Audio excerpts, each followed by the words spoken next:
Good evening, everybody, and welcome to the Voices of Vic podcast with myself, Joe Thomas. And tonight I'm joined by Caity Kirkley. We are going to be discussing the 2-1 victory over Sunderland at the weekend. Obviously, a great 3 points for the Hornets.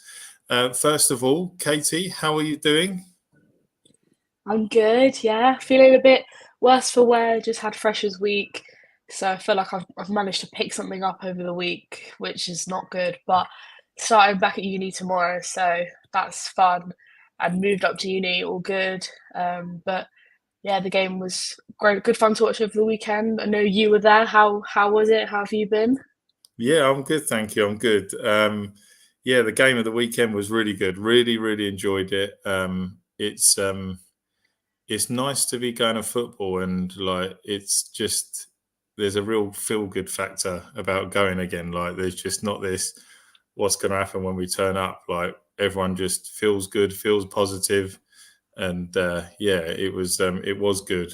So yeah, we'll jump straight in with the team news at the weekend. Obviously, there was 6 changes made to the team at the weekend.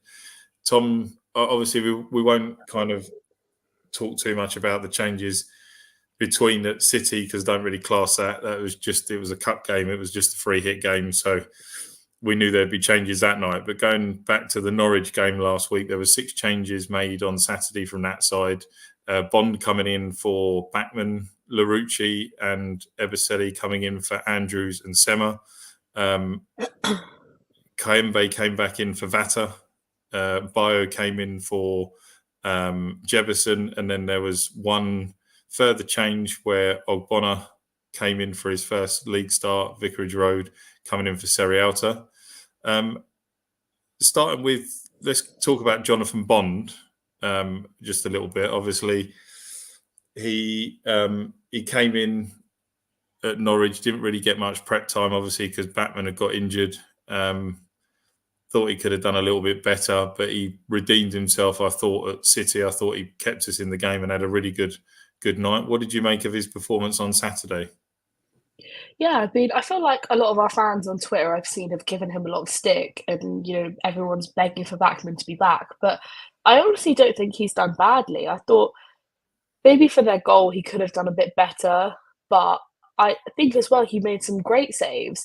He really is quite similar to Bachmann. I feel like they show a lot of similar traits. I feel like when he lets in a goal, I think, oh, I'm not sure if Bachmann would have done better necessarily. I feel confident when he's playing, and for someone to come in who's again not had as much prep time as someone like Bachmann, I feel like he's done really well. He's sort of taken it in his stride. I'm not saying I would keep him in over Bachmann, but for what he's doing right now, he knows his role, he knows his job to come in where he needs to be, and I think he's done really well. Yeah, I agree. And a comment I made at the weekend is a lot of people people had said not really sure about Bond and how will he do and stuff. And I said, well, you know what? I said it's unfortunate because we've not got anybody else. So there's no point in us moaning about and saying we want Batman back or we want someone else to come in, because what we've got now is Bond and we should support him like we're supporting everybody else and get behind him. Obviously, whether he does really well and he stays within the team and gets a run remains to be seen. Obviously, I would expect Batman to come back, but after his performance at City and winning at the weekend and doing okay, obviously, like I say, I do think, like you say, he could have maybe done a bit better with the goal. I'm quite happy with him so far, and obviously, I can't remember how many games they said about Batman being out for. Can you remember? Did they say it was after the international break? Well, Andrew French tweeted today that Bachmann was close, but he's going to miss Wednesday. So I assume maybe next weekend, but who knows? Yeah. See, always that with those, because I'll just mention it briefly. When I saw Ryan Andrews at the weekend, I said to him about his injury, and he said he was hoping to be back next week.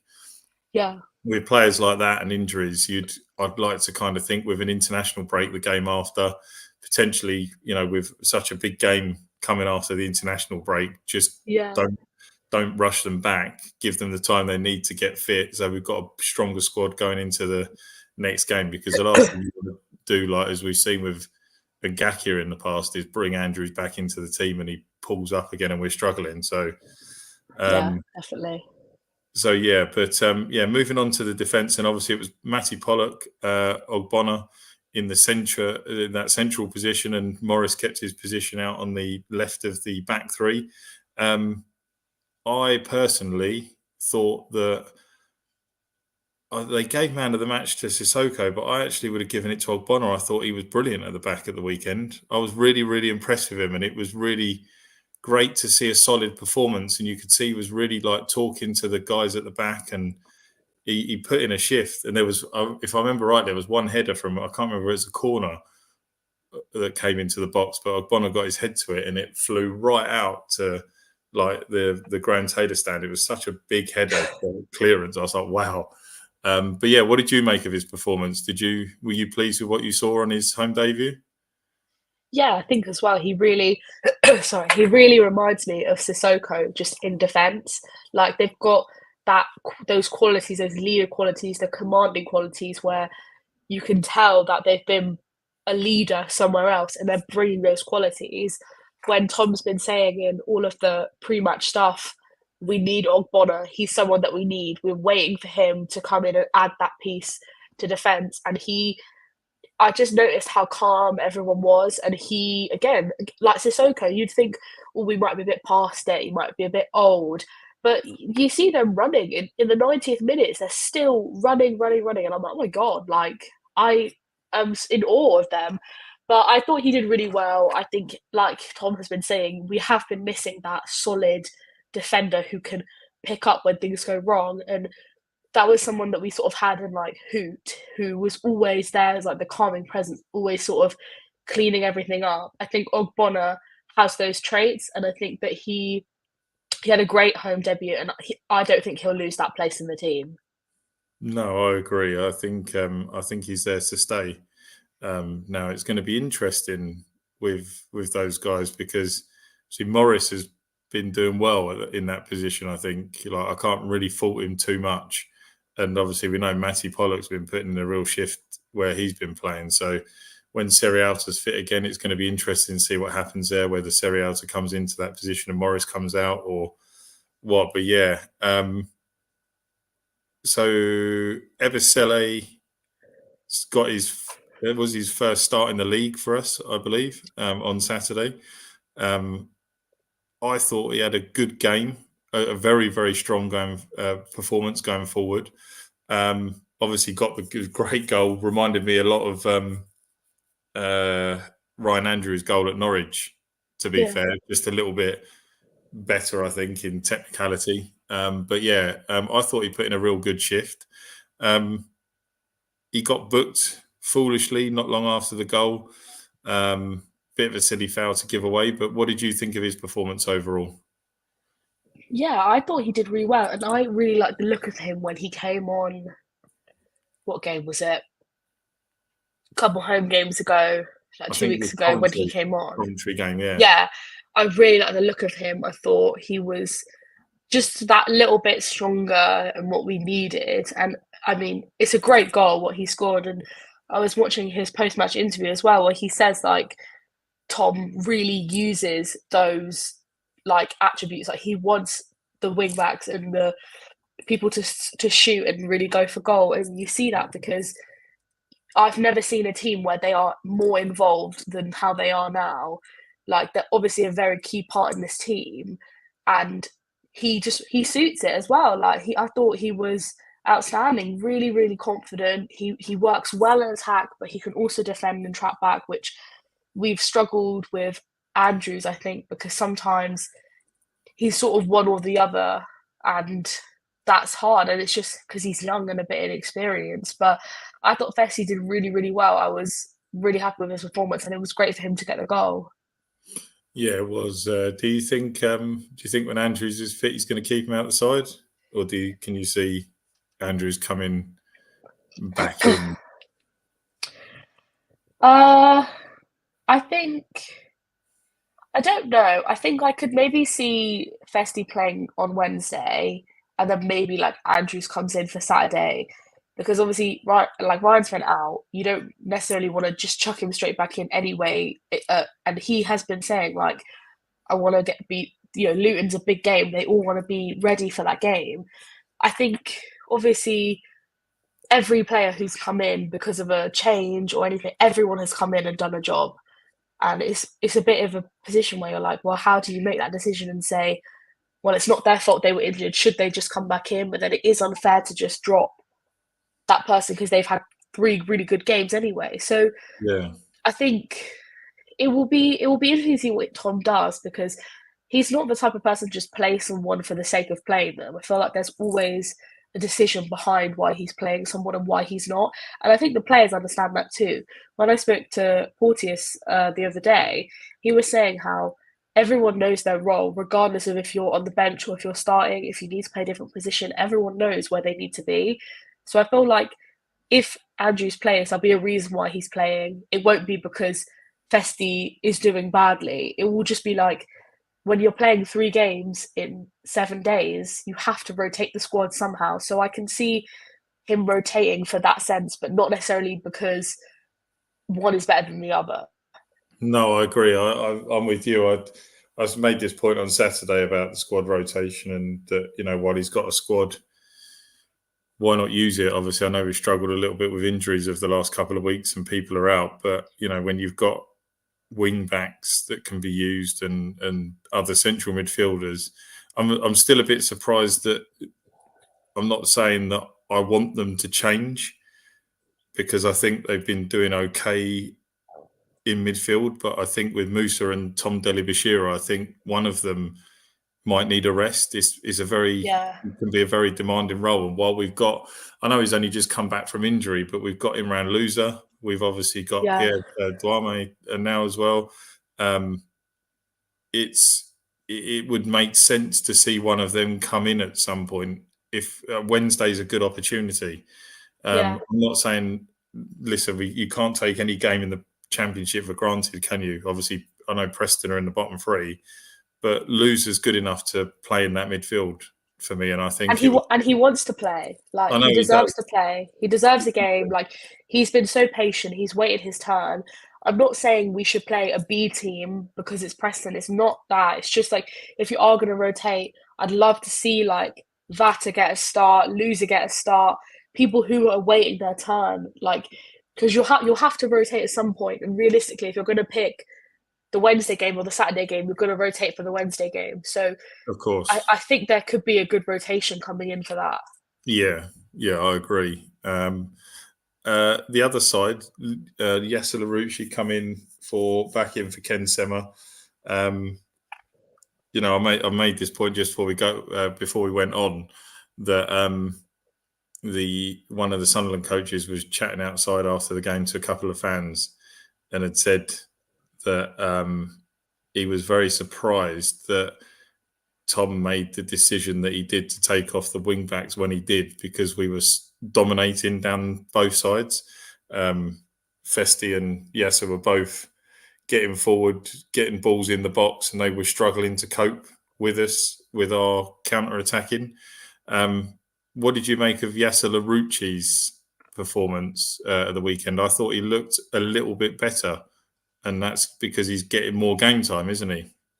Yeah, he's definitely improving. And like when he started, he was like I don't want to sit here and slander him, but he was poor. Like that first game, he was like you noticed him be bad, and I think yesterday especially, I didn't notice him be great, but I wasn't noticing him making mistakes. And for me, that's better than making the mistakes. He isn't someone who stood out to me, but he definitely had a much better game because he wasn't sloppy and he was tightening up. And like you said, it just comes with game time and playing more regularly because these players who we're bringing in, they haven't, they don't gel with the squad as much as the others do. So when you come in, you have to get up to that speed, and we're in a position where we can cut players some slack because they can come out, they can realize what it's about, they might not play a game, but they know what to focus on training. Then they can come out the week after and have a much better game, and it's much more solid. So I feel like he's on track to getting better and better and better and progressing every single game. But again, he was a lot. he wasn't sticking out in negative ways, which for me is a positive. Yeah, I completely agree. And like you say, we say this, and we said this about Jefferson. You know, the more people get game time, the better they're going to be. The better they're going to have an understanding of what Tom wants, and the better they're going to work in this system that he's got now. Tom Delabashir and Musa Sissoko. Were you happy with both of their performances at the weekend? I thought they were a lot better, and they were a lot more. They were a lot more consistent with their passing. They seemed more aware of what was going on in the midfield, and I was pretty impressed with their performances, especially Musa, because there was a few times where I felt like he was getting nosebleeds because he was getting so far forward. You know, it's like wow, well, what's going on here, right? There was a point where I think he ran like half the length of the pitch as well, didn't he? So yeah, he's doing well, isn't he? Yeah, I mean, we've been on here the last couple of weeks saying how we feel like them two, especially Delibashiru, has not been his best the last couple of games. I felt like he started really strongly in the season, and then the last 4 games, I would say he's not been to that standard. I think Sissoko is constantly at a high standard, and there's not been many games where I feel like I could criticise him, because you can't criticize someone who literally would die for the match. Like this guy, he's what, 36, and in the 90th minute, he's running the length of the pitch. Like he literally, it's like he hasn't even broken a sweat, and it's so easy for him. Like he knows what he's doing. Like everything is so effortless for him. Deli Bashir, on the other hand, I feel like he struggles a lot, but not. I don't know. I don't know why he's struggling. I feel like sometimes maybe it's because he's trying to do too much. Like he is always quite heavily marked, that I've noticed, and I feel like he can never really get free to really drive the ball forward. If someone's going to come into that midfield, I would like to see Deli Bashiru be rested. I mean, it was great. The penalty was great. I mean, it was good to get that in the end. And he scored. What game did he score in again recently? It was the Coventry game, so he scored 2 and 2 now. Yeah, yeah, and Well, 2 like and 2 that's home games, sorry. yeah, and like I was saying to my dad, like that's really good. But I feel like the goals are sort of covering a bit of a rough patch of his performance. Like I've not been wowed by him. Like he scored 2 and 2, but he's never been nominated for man of the match. Yeah, Like just because he's scoring those goals, it doesn't mean he's necessarily having a good game. And I don't want to sit here and say like, oh, he's so bad, because he's really not. And I think he did a lot better yesterday than his other games. But if I would take one of them out, I would take him out and I would play a different partnership just to see how it is. Like I feel like I don't know. What are your thoughts? I mean, what do you think Deli Bashir is being like? I've been saying the last couple of weeks, and this is nothing against him because I really love him as a player. I think he's fantastic, Yeah, and same. I think he's a really really good a really good player and a big part of this starting lineup when he's on it. For me, I don't think it's that he's been particularly poor because he's just not playing well. I think he's been tired. I think it's because it's quite a demanding role and he's young. And Yeah. obviously, last year there was a bit more rotation. He maybe didn't play as much. Oh, that's a new one. What the hell is that? Oh my god! You can hit the thumbs up. I didn't That's even know so you could weird. do that. That's so weird. Completely lost my chain of thought. Yeah, he was rotated a little bit more last year. So obviously starting as many games as he had this season. It's also worth mentioning that he did take a couple of knocks in those first Yeah. couple of games in the League Cup. Like he got subbed in the MK Dons game because he got a bit of a whack. He also took a knock in the Plymouth game as well. So I don't know as to, obviously, players play with the slightest of maybe knocks and just give an injection and play through things. Whether maybe he's been slightly injured potentially. I know on Saturday he did come out of the ground with a bandage around his knee and was hobbling because he twisted Oh, his really? knee. He had a twisted knee. Yeah, he just said it was twisted slightly. So yeah, whether that's, for me, it would just, as I said, it would be the perfect opportunity to bring in loser, Yeah, give Tom Bashir a rest, bring him back yeah. in for the game against Middlesbrough next week, and if he's still not ready, just rest him until Luton, because I'd much rather him be fully fit for Luton, because I know that partnership in midfield is going to be vital for going to Kenilworth Road. I I also wouldn't. think Sorry, I also think with Delibashiro is like obviously he's had some injuries in the past that have been like horrible injuries. I think it's really hard. You see him not wanting to commit to some tackles because there's probably that fear in the back of his head. Like, if he's had these knocks, if he's a bit shaky on, he doesn't know if he can play through a bit of a twisted knee, then that's fine. But he might not be like, well, if my knee's slightly dodgy, I'm not going to go for that tackle. I'm not going to go for this. So you do notice. I notice that when he's playing, I'm like, oh, you should commit to that. You should commit to that tackle. And sometimes you see him a bit hesitant, which is hard. So, like you said, I would definitely use that as an opportunity to just see like how loser plays with Sissoko. Yeah, yeah, I agree. And just while I'm noticing it in the corner there, I see Mike's commented saying another cracking win. Felt like a right smug so and so walking around Costco in Coventry, knowing my team were beating second place Sunderland whilst Coventry were getting taught a lesson at Ellen Road. Good evening, Michael. Yeah, the rest of the team then, just to finish off, obviously Chak and Kaembe played in those two number 10 roles that Clevers has been playing with this season. Obviously, Kaembe coming back in for Rocco Vata. I'm just going to touch on this slightly. I did make this comment at the weekend to my friend who I was with. I said I was quite surprised that Vata didn't keep his place, even though Kaembe came back, because obviously Vata didn't play at City, and I thought that was the whole reason behind that. Because if he wasn't going to play at the weekend and Kaembe was coming back, then I would have played Vata at City and just given him a run. Do you know what I mean? It just didn't make sense to me that he didn't start either. So I was a bit disappointed at that. However, I actually did think Kaembe had one of his better games at the weekend. Don't you agree?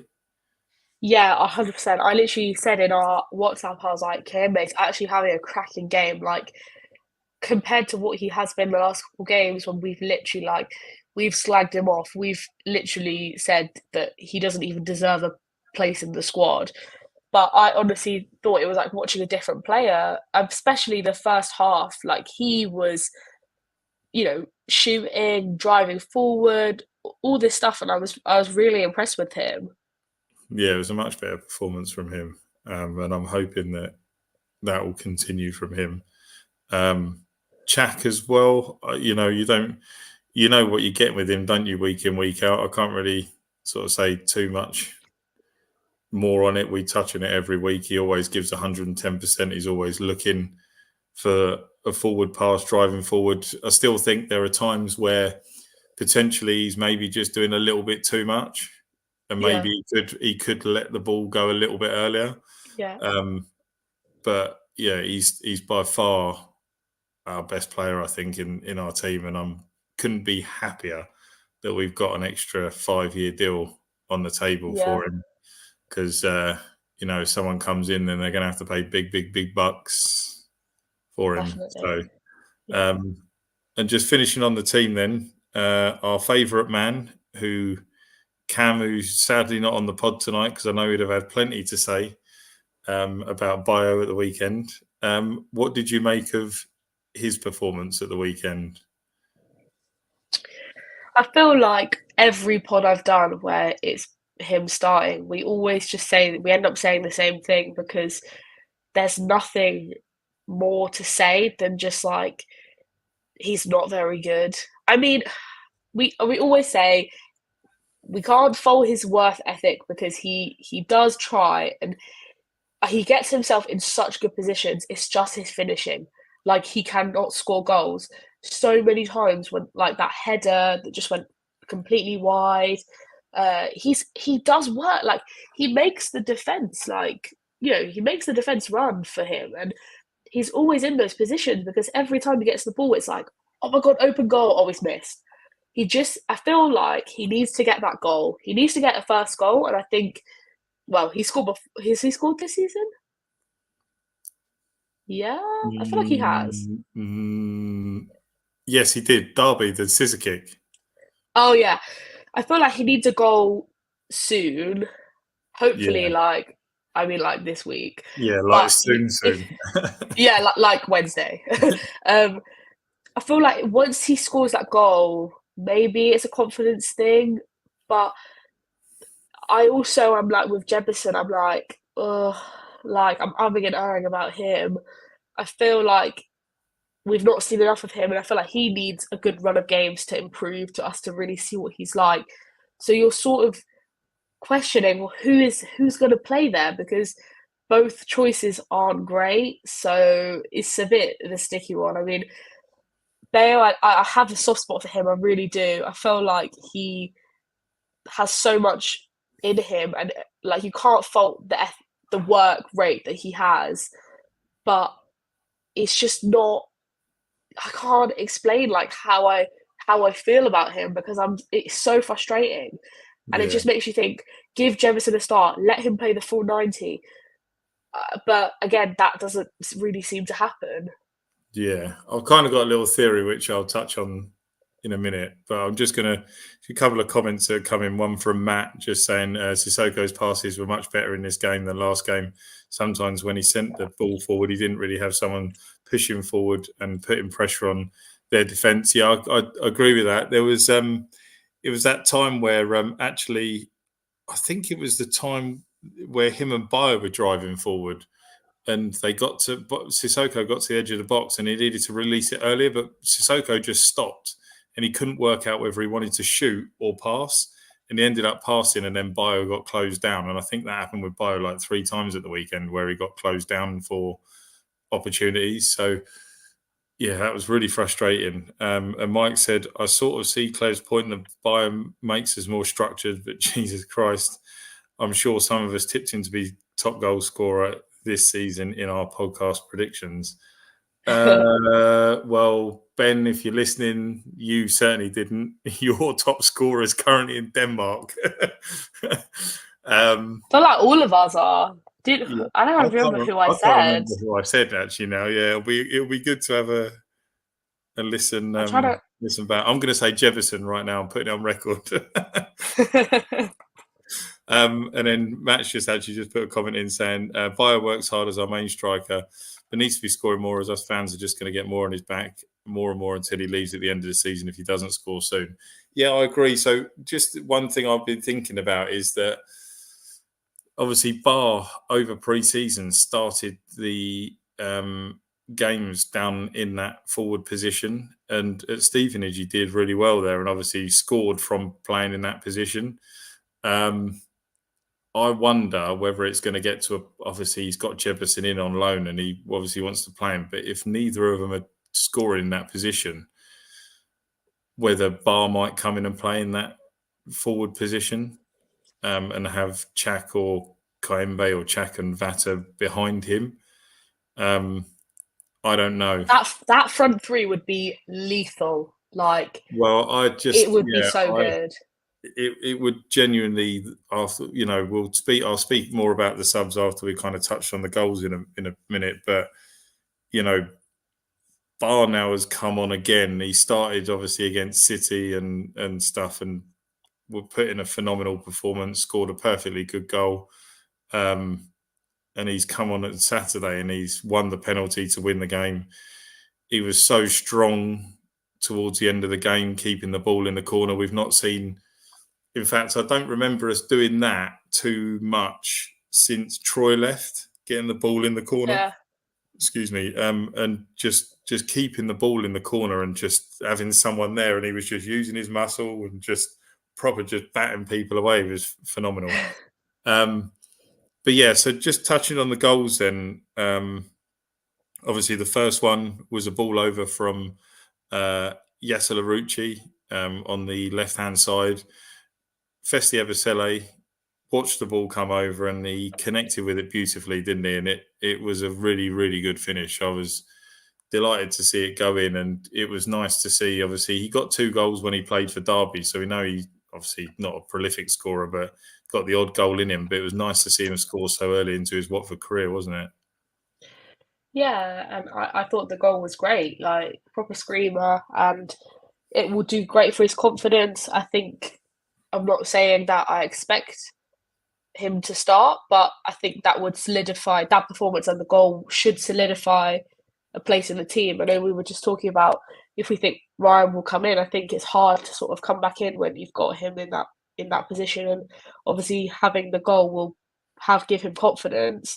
So I thought it was great, and obviously it was his first home start, so that would be great for him. And honestly, I have to say, in his post-match interview, he comes across as such a nice guy. I literally was like, I want to be your friend. Like he spoke so highly of Cleverley, of the players.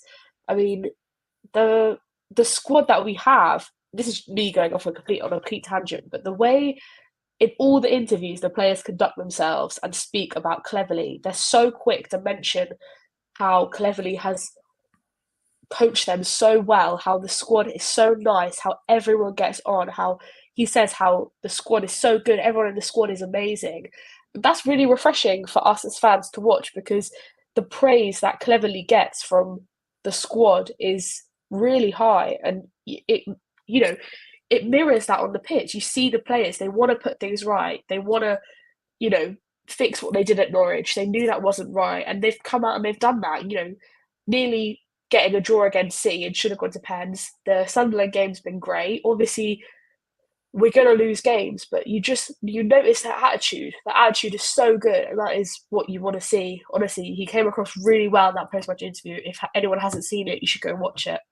Yeah, I completely agree. I think, I don't know if you probably wouldn't have seen this, but, and this is again just going off on a bit of a tangent here, is that there was a phone in between Chris Sutton and Robbie Savage earlier, and they had this diabolical Man United fan on there saying that Ten Hag needs to go and Rooney needs to come in because Rooney knows how to play the Man United way. He's been under Fergie. He will know how to get the best out of people.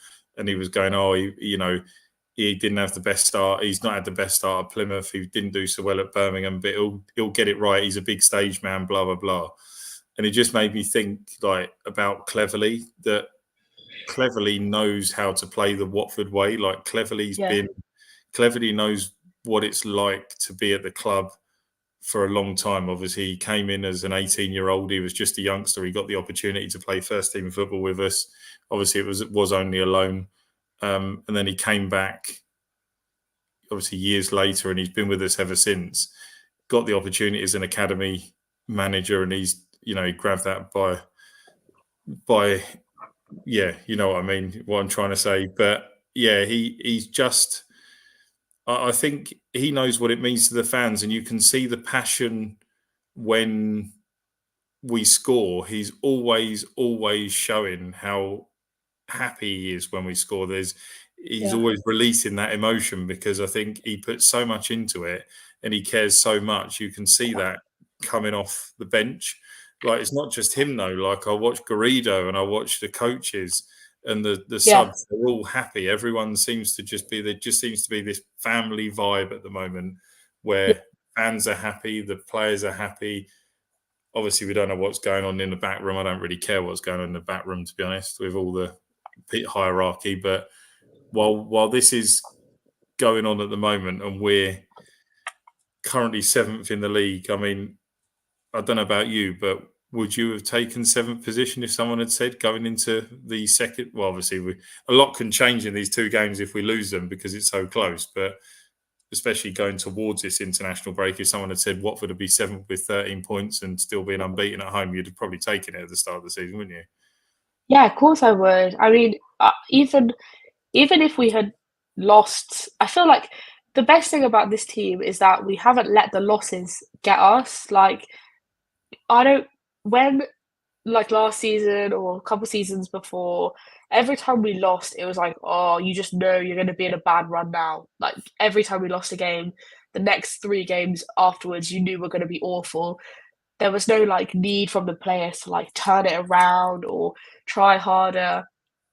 But and I know our fans are quick to jump down like their necks. Like I've seen people tweeting. I think it was after we lost to Norwich, people were tweeting like, "I don't think we're gonna get any points in our next 6 games." I'm like, what? What are you talking about? Like, this is why I've always said that the Watford mindset of the fans is justifies why our higher up people are so trigger happy with firing managers because they're so impatient. Like, when we lose a game, I don't ever think, oh, yeah, we're not going to win now for the next 4 games. Obviously, you can say, yeah, games will be tough. Of course they are. Sunderland was a tough game. Middlesbrough is a tough game. Even Preston is going to be a tough game. They all are tough games. But I don't have less confidence in the squad now with what we have now. I feel like everyone cares about the fans and Cleverley. They want to do it for Cleverley. They want to do it for each other. They obviously all get on really well and they want to put things right when things don't go well. So I think our start has been great. And obviously we are coming up to the international break and there will be tougher games. We haven't played, you know, the more higher up teams.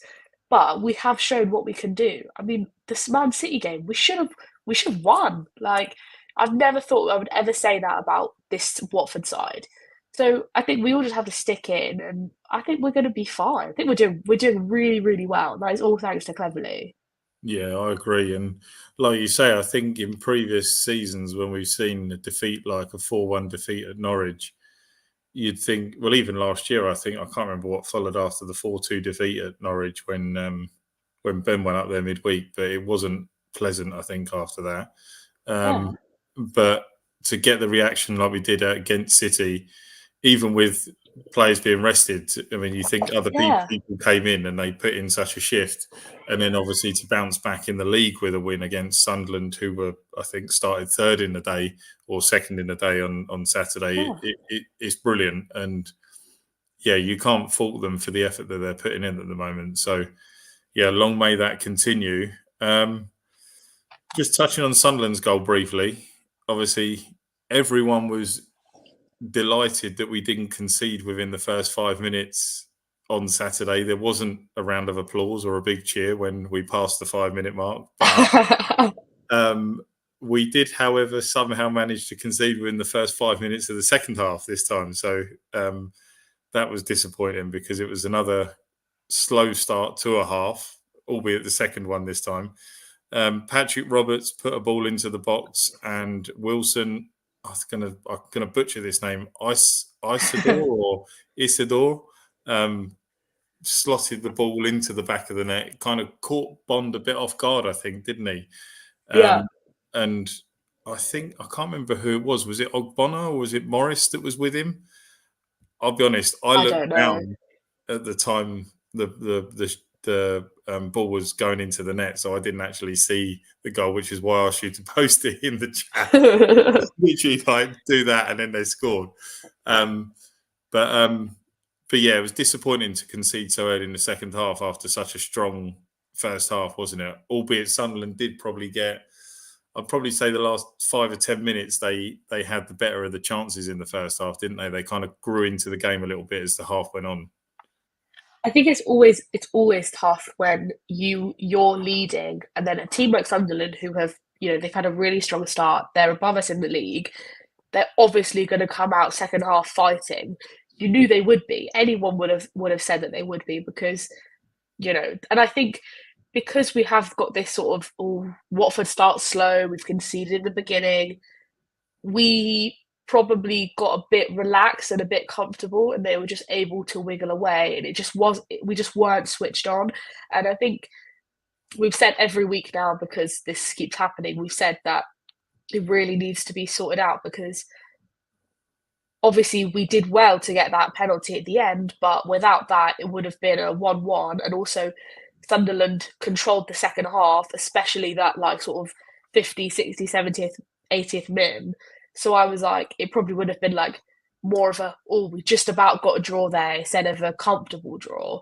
So it really needs to be sorted out. It's just about being switched on and sort of not messing around with the ball. At first, I really thought when they got the ball down there, I thought defence had it, and it was actually I sort of looked away because I was like, oh yeah, like they'll clear that, because it was quite a good goal from them, to be fair. But I don't know. I wasn't that disappointed because I thought Sunderland had been good and I thought they probably did deserve a goal. But that shaky time afterwards as well, you don't want to come out to the second half when you're leading, concede, and then them have like a 30-minute period where they're just on the ball the whole time, because, it's not good. No, I agree. It was disappointing after such a good and strong first half. Like I say, the game changed when the subs were made, and I'll just kind of briefly touch on those, and we'll talk about those a bit, because I know there was a lot of fans moaning on social media at the weekend about them. Obviously, Ryan Porteous came on for Ebisele, Ken for his usual position at left back, and Tom Ince came on for Kayembe. I actually didn't think Tom Ince did too much wrong. I think he could have done a bit better, but obviously, I think that's his first proper stint in the first team in the league this season. So, deserved after his performance coming at City. Yeah. Porteous, however, and I will mention this, he's not a right wing back. Like, he was asked to come on, and the thing that annoys me most is that fans were like, "Oh, Porteous, you should be doing better," blah blah blah, and I'm like, Tom has said from day one that the right wing back and the left wing back positions are the most demanding positions in our squad this season. He's asking an awful lot of those players and what they're doing in games. Porteous coming on and playing there, there's no way a centre half is going to do that. Porteous played at right back towards the end of last season to cover, and he was better because it's a flat back four. It's not as demanding. Yeah. He's not got to drive forward as much and push as much as what these wing backs are doing. It's a lot different. On Saturday, my friend who I go with, he made a really good point, and it made a lot of sense as to why Cleverley, when he prefers sometimes a right-footed player on the left, why didn't he put Porteous at centre-back with Pollock and Ogbonna and move Morris out to either put Morris at left back and tell Ken to come over, or the either or. So one of them was at fullback because, as a wing back, because they've played in that position and they know how to play there. Obviously, they would have been cutting inside, but at least they would have been doing a better job because they know what that role is needed from them. What do you think kind of about that? What's your thoughts on that? I think I totally agree with that, and I think that it probably could have been a bit more reworked to fit the thing. But you also had to look at it in the sense of, like, there was no one else to play in that position. And I'm sorry to keep bringing it up, but when I spoke to him, he said that he has played that position, right back position, before. He can play it if needed. Obviously, I'm not going to say he's the best choice, but there was no one on the bench to come on. And I think Tom must have said, he probably just went, just cover. Like, and I know it was sort of a red card waiting to happen because he's a no-nonsense centre-back. This guy will just kick it into Rose Ed, and that's not really what the wing-backs are really for in this system. So obviously it's going to be tough for him. But obviously it's not something that we should have if can be avoided. But I don't think he deserves all this, like, oh my God, he was so bad, because he wasn't, like, horrific. Obviously, if it can be avoided, I think we shouldn't do it. But it was obviously like, and I'm sure Cleverley was like, I don't want to go in and just jumble up the whole team. Like, with what you were saying, if he went and switched everyone's roles just to fill that position, it maybe would have messed up some other stuff. And I'm sure there was a reason for why he came on. And like he said, he has played that position before, but obviously not regularly. But maybe they thought, Andrews might be back and he could have come on. But who knows? We don't know. I thought he did fine. He covered, he got through the game. That's all that matters really. Yeah, I mean he got booked within. I can't even remember now. I think well, it It was was like maybe straight about away. five. It was actually 7 minutes after coming on. So within 10 minutes of coming on, he was booked, and it was a terrible challenge. It was a booking, and he kind of got suckered into coming in towards the middle of the pitch and in out of position. So Yeah. yeah, I hope he's not going to be playing there again too much this season. But not because I don't like him, just because it just doesn't suit him. And I know he said he can play right back, but like I said, a right back position to a right wing back Yeah. position is completely different. Yeah, Like, exactly. he was good at right back. I will give him that. He did play well towards the end of last season, but running up and down the pitch. I mean, Yeah. we saw at Norwich that he got caught out a few times running, and yeah, he doesn't enjoy all that running around, does he? Really? Yeah, So he's like, I'd rather just go and twat it into Rosette than run after some exactly, player. exactly, yeah. Jefferson came on 69 minutes, got a good 20, 25 minutes out of him. Didn't really do too much, did he? Again, but I'm feeling sorry for him because he's coming on in. I know you'd want him to have an impact on Saturday, but they're not games in which we weren't fully in control of that game Yeah, at the weekend, yeah, and to get him to come on and when he's not really, had much game time and put all that pressure on him again, I was like, oh, it's just I feel sorry for him because fans are going to get on his back and go, oh, it's another performance from Jefferson, and he's not scored again. Oh, here we go. This is another shite performance, and yeah.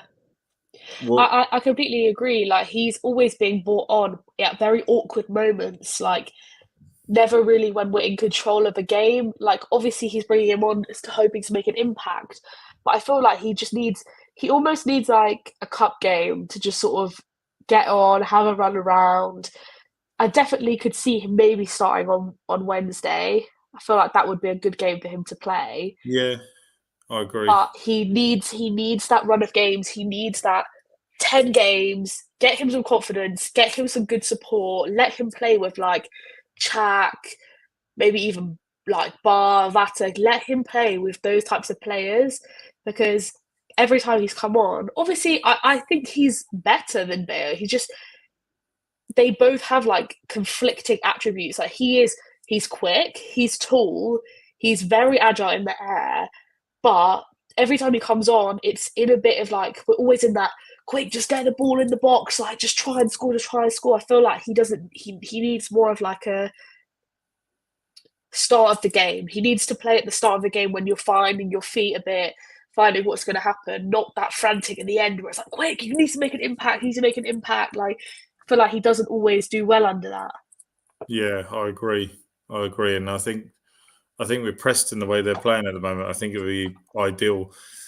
Thing is you could say the same about Bio at the weekend as well, couldn't you? Because Bio's not scored, it'd be a perfect sort of game for him to get a bit of time and hopefully to try and get a goal for him. It would be really nice actually if both of them could score on Wednesday and get a bit of confidence going into the rest of the season. But just touching on Baah, he will tear you apart.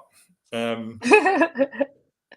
was that was some cameo last 15 minutes, wasn't it? Or last 20 minutes actually, in fact, with the 4 minutes injury time. He was phenomenal when he come on, wasn't he? I mean, you can't say a bad word about the guy. He's just positive.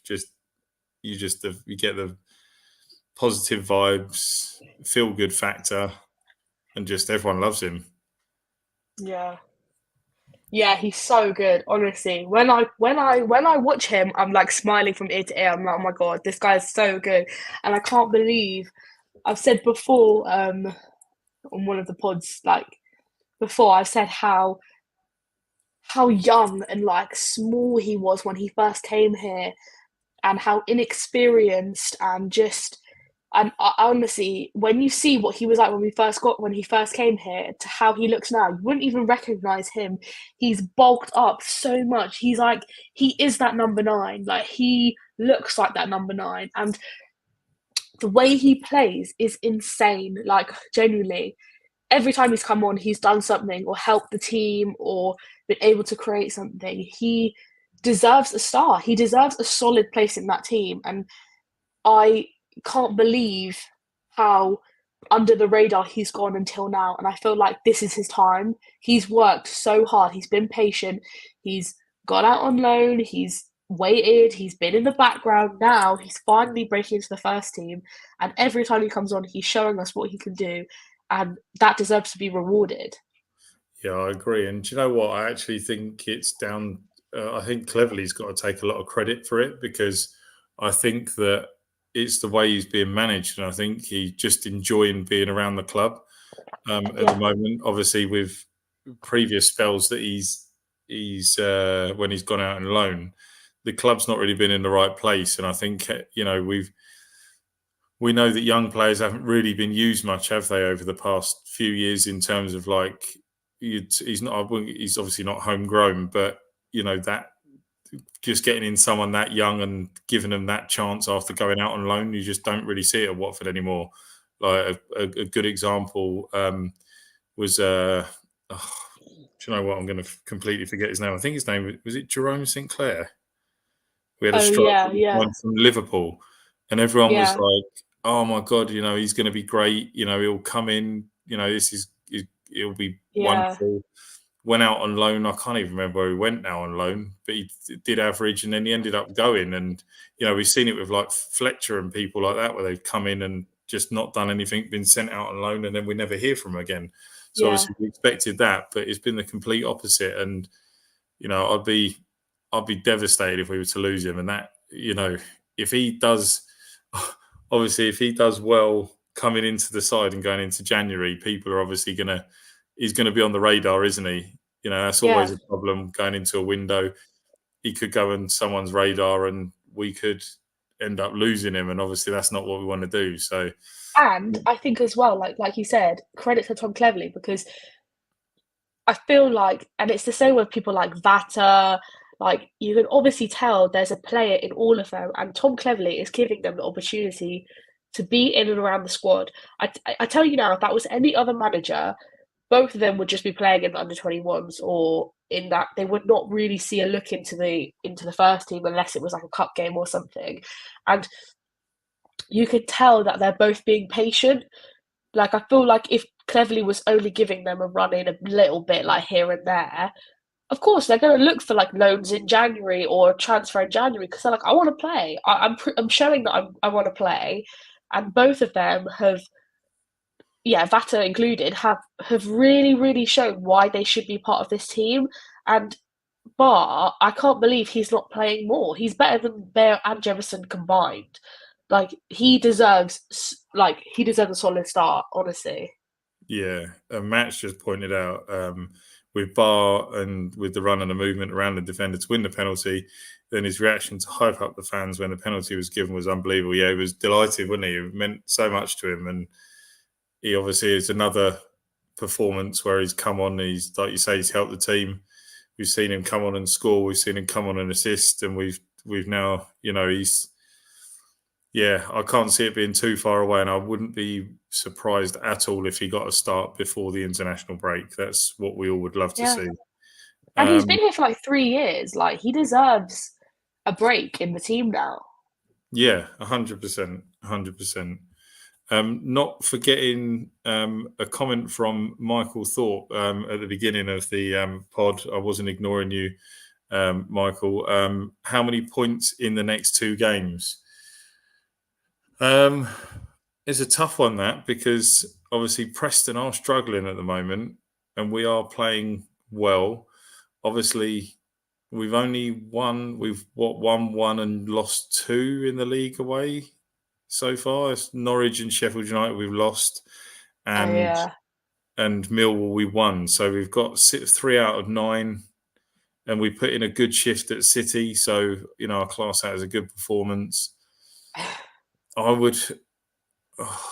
would love us to win at Preston, but it's not, apart from our 5-1, I was saying this in our group, in our chat, apart from our 5-1 win last season, I don't think that's the only win in the time I've seen us play Preston, as long as I've been alive, that we've done. So if we can get a draw there, I'd be delighted. If we win, obviously, I'll be ecstatic and over the moon. But Middlesbrough, you just never know what you're going to get with Borough. We've played them and beat them at home. We've played them and they've nicked a game 3-2. So you just never know what you're going to get. But if I was to give a prediction, I'd probably say I'd actually be happy with 3 points out of the next 2 games. I can see potentially one win, 1 defeat, maybe. What about you, Caity?